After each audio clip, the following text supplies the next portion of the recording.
Hoje a nossa conversa é com Silotério Ibarrém. Nós vamos falar, é claro, sobre governança, sucessão familiar e tudo mais.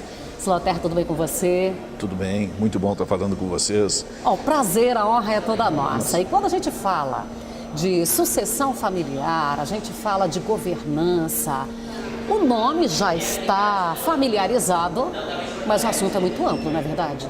Ele é amplo porque ele envolve família, importante na vida de todas as pessoas e da sociedade, e além disso, ele envolve patrimônio. Porque quando você fala em sucessão e governança, é uma associação de pessoas com negócios.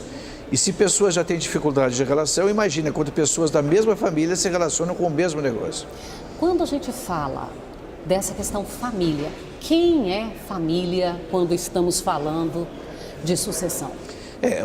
Procuramos sempre protegê-los, os fundadores, né? Eles realmente são os que muitas vezes, e a maioria das vezes, e principalmente quando nós falamos em Goiás, falamos do Centro-Oeste, foi os que criaram aquele patrimônio, lógico que os filhos também ajudaram, mas num primeiro momento se fala em pais e filhos.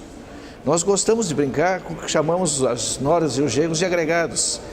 No Rio Grande do Sul chama-se agregado das pilchas, né? No Goiás a gente só chama de agregados. Existem agregados maravilhosos, até melhores que os filhos da administração, mas num primeiro momento a gente procura trabalhar com aquele núcleo familiar do mesmo sangue. E depois é lógico, se os genros e noras já participam do negócio da propriedade, eles passam a ser envolvidos, mas o núcleo familiar é pais e filhos. Dentro dessa proteção de fundadores, fica também aquela proteção, porque hoje, vamos ser bem realistas, com o mundo moderno, tem muitos casamentos que não deram certo. Aí aquele agregado que saiu, como é que fica essa história? E é ali, nessa sucessão, isso tudo fica definido? Na realidade, a longevidade hoje das pessoas mudou o processo de sucessão. Por que mudou o processo de sucessão? Porque sucessão sempre ocorreu, sempre as pessoas morreram e sempre ocorreram sucessões. Mas com a longevidade hoje, nós podemos ter 3 gerações do mesmo negócio. Avós com 73, os filhos com 45, 50 e os netos com 23. 3 gerações que estão no mesmo negócio com perfis completamente diferentes. Totalmente, né? Seja o perfil do modo de vida, seja o perfil que me perguntasse de regimes de casamento. Inclusive, não se chega nem a falar em regimes de casamento, em regimes de relações. Então, isso é uma coisa que quando nós trabalhamos, a Safra Cifras trabalha o processo de sucessão e a governança, nós temos... Na transferência e no planejamento da sucessão, nós sempre olhamos muito isso, o regime de casamento. Ele é um ponto decisivo, porque daqui a um pouco o pai e a mãe podem pensar que estão ajudando um filho ou uma filha, e estão ajudando uma nora e um genro, porque logo adiante se separam e parte do patrimônio que os pais pensavam que estavam deixando para, dependendo da forma de transmissão que estavam deixando para filhos e filhas, passa a ser de genros e noras. Então isso é pergunta extremamente inteligente e hoje ele é fundamental no processo de sucessão ser trabalhado.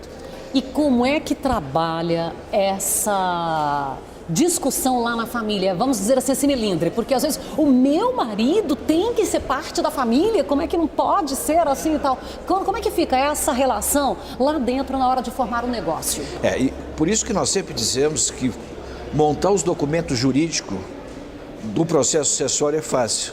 O difícil é fazer isso que você me falou, acertar a relação da família. Então nós conversamos individualmente, primeiro com os pais e depois individualmente com os filhos. E é muito interessante isso aí, né? Porque a panela de pressão muitas vezes está tampada e nesse momento destampa a panela e muitas pessoas não falavam nem para os pais, vêm conversar conosco sobre se abre as feridas. Escolha total. Então, hoje, inclusive, nós temos na Safra Cifras uma equipe de psicólogos que, quando o assunto é muito complicado, nós temos 6 psicólogos na Safra Cifras que trabalham exclusivamente no agronegócio e eles participam para fazer esse acerto. Tem andado bem. Quando a gente explica por quê, porque não é que você quer fazer uma casa com seu marido, você casou no regime de separação de bens. Se você quiser fazer uma casa ou comprar uma casa com seu marido, você pode fazer. Mas você não tem a obrigação que todo o patrimônio seu tem que se comunicar com o seu marido, como todo o patrimônio do seu marido tem que se comunicar com o seu. Aí eles começam a entender que não é só a relação da esposa com o marido, mas também do marido com a esposa, que ele também pode proteger o patrimônio dele. Mas é um assunto difícil. Eu tive experiência já de a pessoa dizer assim, mas como é difícil falar para minha futura esposa sobre casar no regime de separação. Mas a gente trata isso e trata inclusive em documentos que nós formamos, que é o chamado protocolo familiar, que se usa muito hoje, protocolo familiar, que é um documento moral, não é um documento jurídico, não é um documento moral, onde entre várias coisas que são acertadas na família, uma delas é a sugestão dos regimes de casamento que casem em separação total. Bom, o nosso tempo já está esgotado, mas o assunto é muito relevante, tem muito mais ainda a ser conversado. Então, você acompanha em todos os nossos programas um pouco mais sobre sucessão familiar com a Fernanda Sovermido, sempre trazendo mais detalhes e informações. Silotério, eu quero agradecer e nós estaremos sempre buscando esse assunto, esse tema que naturalmente interessa muito aos produtores, às famílias, aos jovens. Nós que agradecemos essa oportunidade e deixamos um grande abraço a esse povo maravilhoso do estado de Goiás e dos estados do Centro-Oeste.